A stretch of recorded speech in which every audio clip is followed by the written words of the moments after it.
The buzz for the T20 Cricket World Cup is on. Every team is getting their plans in place. Squads are being named, jerseys revealed.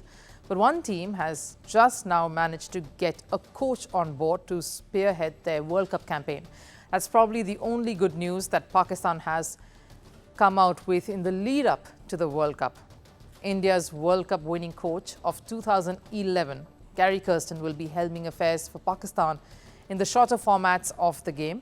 Australia's Gillespie will coach the test side, and assisting them both will be Azam Khan, Pakistan's former cricketer. Now let that sink in. Gary Kirsten, who was the most celebrated coach in India after that historic ODI World Cup triumph, is going to mentor the Pakistan side that is looking for an ICC silverware, especially after the debacle that was the ODI World Cup in 2023.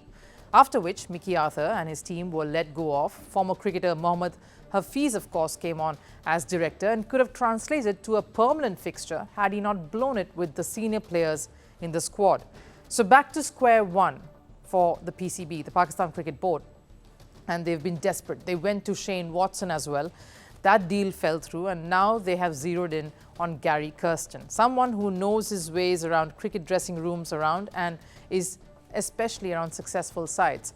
But like I mentioned earlier, that is the only good news for Pakistan. Sure, they've managed to level scores to avoid defeat at the hands of New Zealand in the recently concluded T20 International Series at home.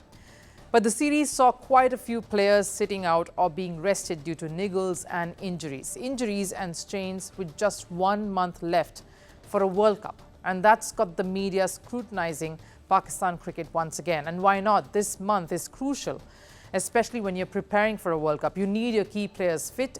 No one wants a repeat of the last World Cup when Naseem Shah, star Pakistan pacer, injured himself in the run-up to the World Cup and had to sit out. So what are the injury concerns here? Wicketkeeper Azam Khan was ruled out with a calf injury even before the start of the series against New Zealand. Pacer Mohammad Irfan Khan Niazi missed the last 2 games due to a hamstring injury. And the biggest of them all, Mohammad Rizwan, sat out after suffering a hamstring injury in the 3rd T20 International. Rizwan retired hurt during that game and was withdrawn from the last 2 T20 games. So why is Pakistan cricket facing the brunt of these injuries? Shouldn't players be responsible to train sensibly? All fingers are pointing to that experimental army camp that Pakistan cricket team organized during the end of March and the beginning of April in Kakul, a very rigorous and heavy-duty training affair that everyone had to be a part of.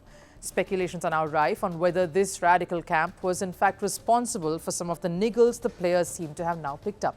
Over 25 Pakistani cricketers underwent compulsory army training at the Kakul camp for more than 2 weeks. The camp was organized to boost the fitness level of players.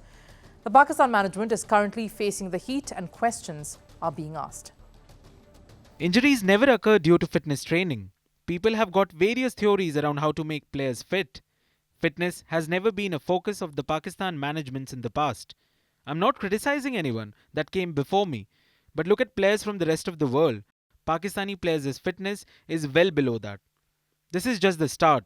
We will have to ramp up player fitness even more. If I need to bring in fitness experts from around the world, I will. Remember, it was Mohsin Naqvi's idea, the PCB chief, to send players to an army camp. This after former director of cricket Mohammad Hafiz lashed out at Babar Azam, who was the captain back then, and former coach Mickey Arthur for lack of focus on players' fitness, stating that the prime reason for Pakistan being insipid in the World Cup in 2023 was in fact lack of fitness. But it seems like that brainwave of a decision taken by the new PCB chief that has come now under fire. Fans and Pakistan media are asking the management tough questions. And the latest to join the coaching staff, Azam Khan, is sticking by the decision, saying this has nothing to do with the injuries that the players have now sustained. Kakul training had nothing to do with cricket. The injury the players sustained happened while playing cricket, and the training had to do with physical fitness. If the players were injured, they wouldn't have played the first game. And Azam Khan was not injured before the series. He was injured in the nets. Probably true, but what goes against Pakistan management is the timing of it all and the nature of the camp itself, considering a World Cup is just a month away now. The training camp was organized just a week after their domestic T20 tournament. The league, Pakistan Super League, concluded.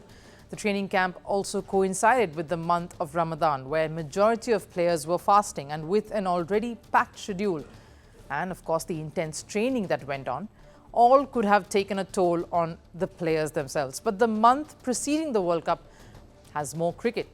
Pakistan are set to tour Ireland and England in the month of May. That's just a day away. The 3-match T20 international series in Ireland starts on the 10th of the next month, May, while the 4-match T20 series against England begins on the 22nd of May. The team will play a total of 7 matches before they fly to the Americas for the 2024 T20 World Cup. So it is in this pot boiler that Gary Kirsten will step in to try and turn things around.